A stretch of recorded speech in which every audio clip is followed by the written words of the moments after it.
Welcome to our latest video.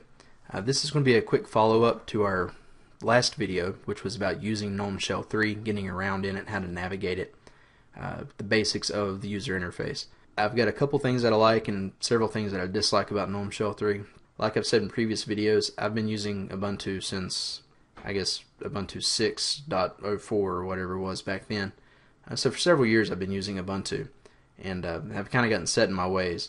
It's not that I dislike the changes they're making, but one of the biggest complaints I have with their changes is the fact that with every successive release, they tend to restrict Ubuntu users from accessing the same settings that we could several releases earlier to allow us to have some more power, more control over our operating system. If you like to theme it, if you like to change the way it looks visually, they don't exactly make that easy to do. Out of the box, really the only thing you can do with Gnome Shell 3 as far as customization goes is changing the desktop wallpaper. By right-clicking on the desktop, you change wallpaper.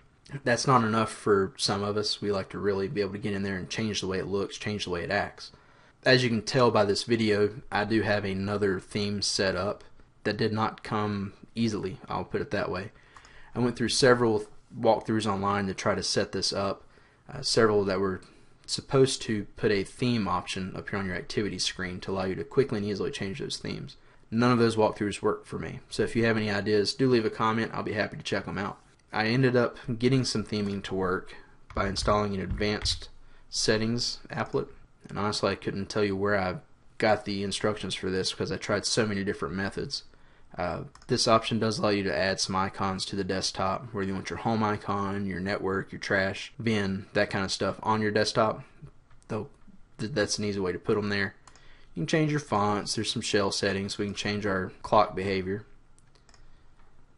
To use the themes in the advanced settings applet, you would have to toggle on the user themes extension, which from my understanding should have enabled it on the activities menu, but it didn't. And then come down to theme, you can change your themes.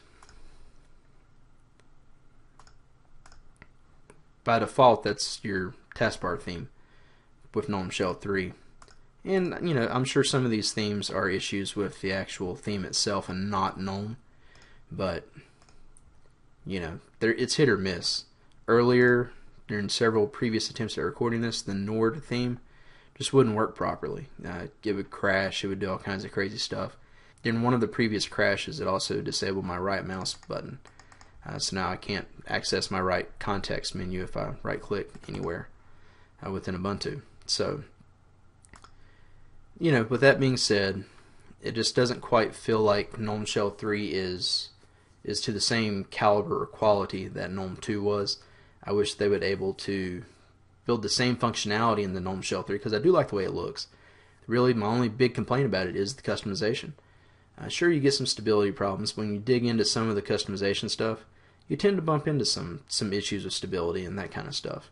Or at least from my previous experience, that's what I've found. So personally, I'll probably be jumping back into Ubuntu 11.04 as I mentioned earlier, just because I like the classic Gnome 2 look and the feel of it, and I'm familiar with it. I'm sure those who are new to Ubuntu will get along with it just fine. If you want to use it out of the box without the idea of customizing it very much, you'll probably be just fine. But personally, with all the keyboard shortcuts that you have to kind of get in and mess with, if you want to take the full advantage of it, not being able to theme it, it almost just seems like it's too much trouble than it's worth for me. If you have any questions or comments, feel free to leave them on the YouTube channel. If you're watching this on our blog, feel free to leave a message. You know, be sure to follow us on Twitter at twitter.com/TechieSmarts. Our Facebook page and Google page links are both in the video description below or on our blog page at TechieSmarts.com. We'll be happy to hear from you. So once again, thanks for watching and have a great day.